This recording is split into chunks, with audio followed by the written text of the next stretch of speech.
change, and today we're going to make this Scrappy Cosmetic bag from start to finish.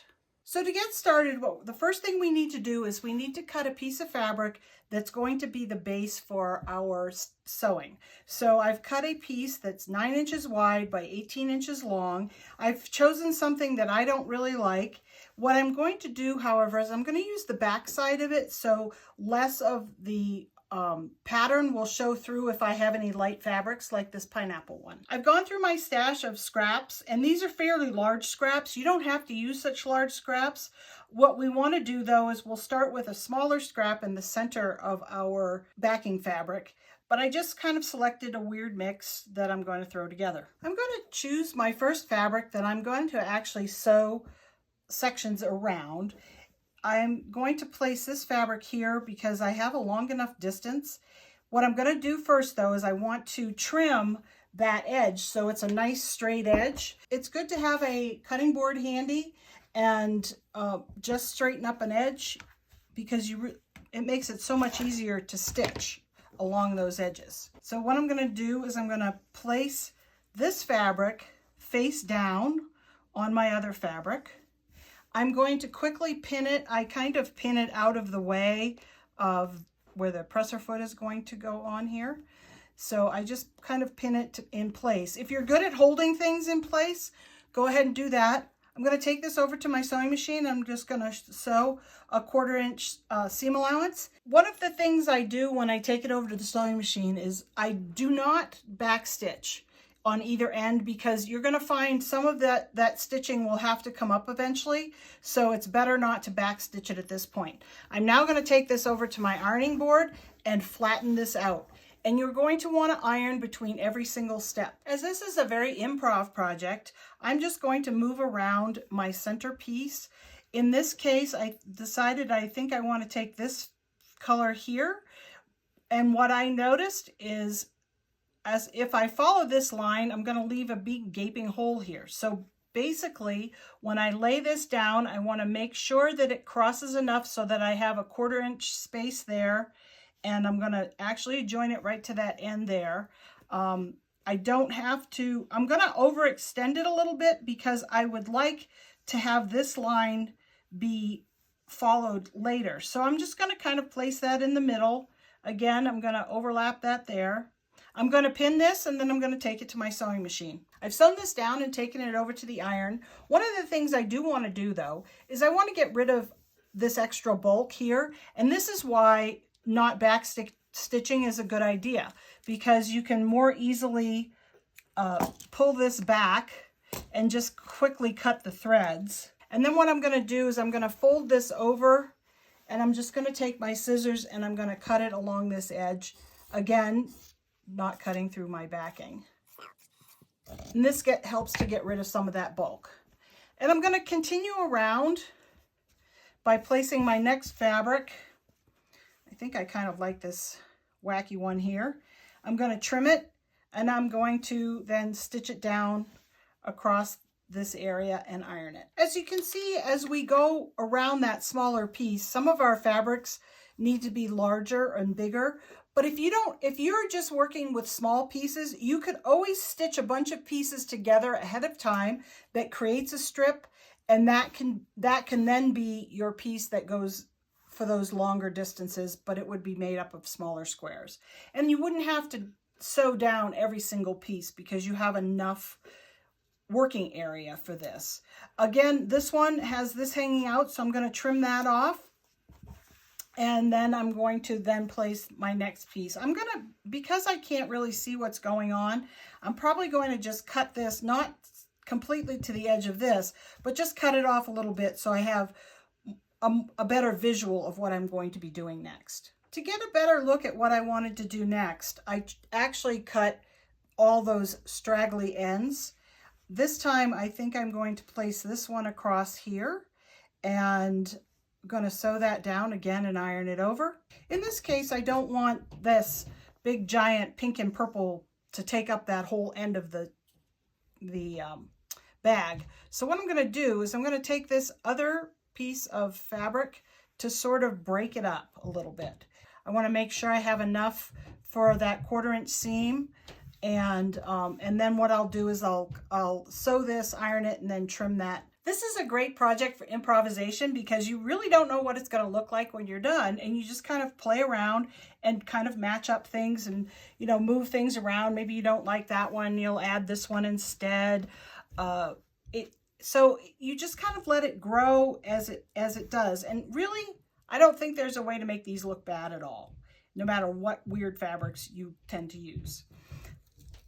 So as I pretty much finish up that one end, when I think about this other end, you can think about just choosing any fabric you wish, or you might think about how it might match up to that other end fabric, because when the final piece is done, these two ends are going to match up to each other. So that's completely up to you how you want to approach it.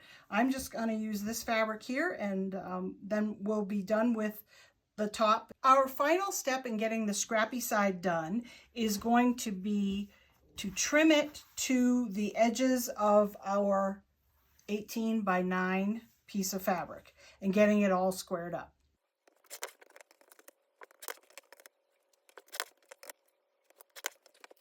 Our next step is to choose our liner fabric.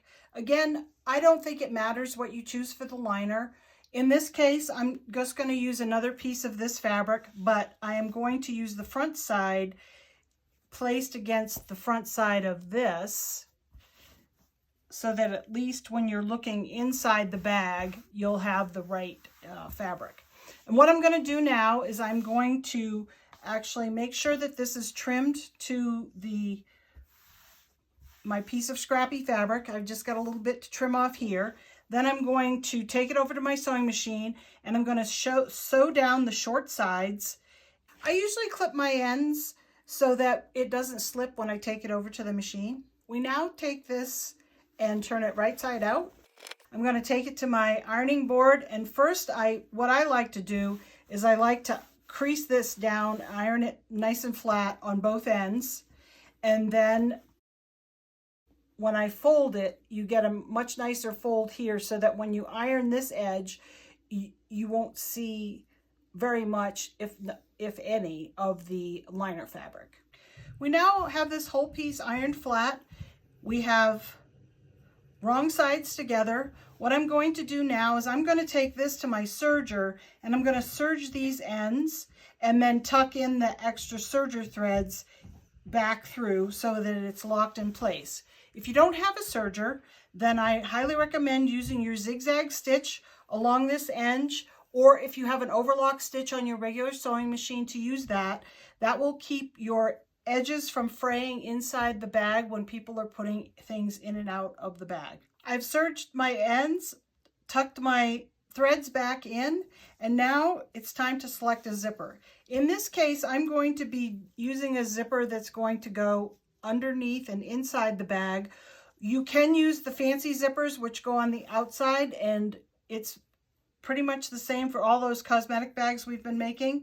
I prefer to have a 10-inch to 12-inch zipper on this 9-inch bag because it's easier for me to sew and not get in the way of the zipper pull. I'm going to look at different colored zippers. This is a fun part too, because you'll have this little line of color at the ends of the bag.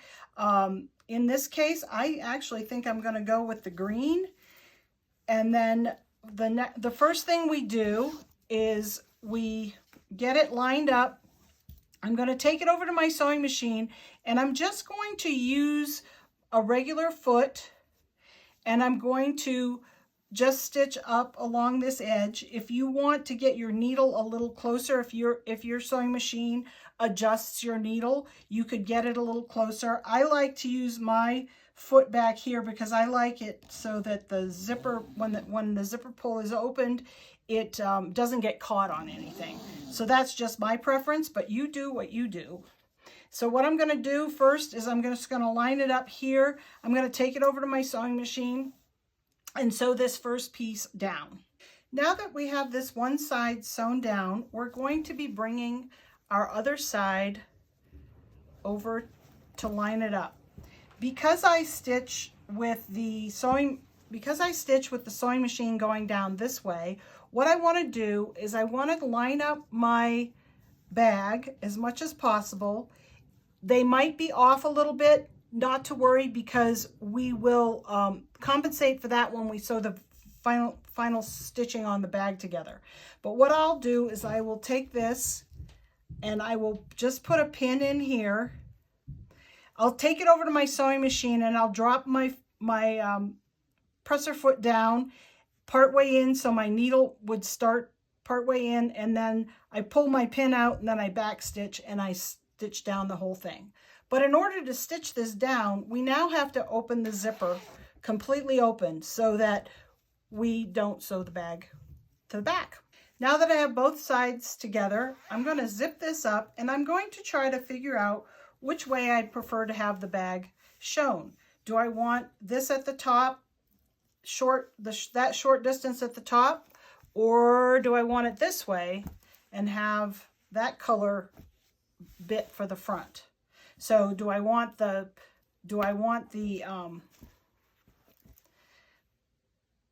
pineapples at the top, or do I want the flowers at the top? I kind of like this because it gives me more variety in the front of the bag.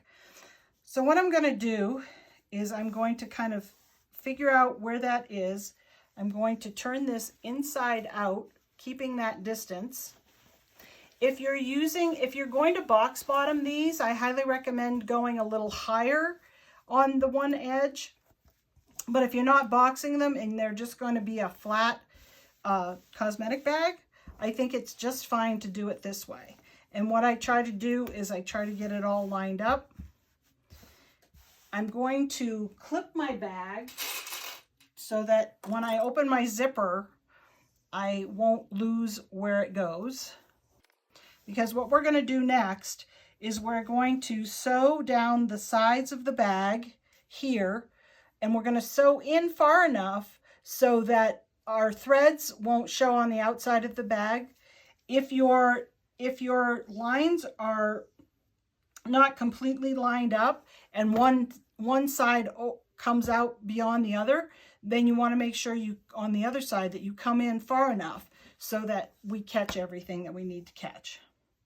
So once you get it all clipped, you want to open your zipper like that so that you have a way to turn your bag right side out when we're done.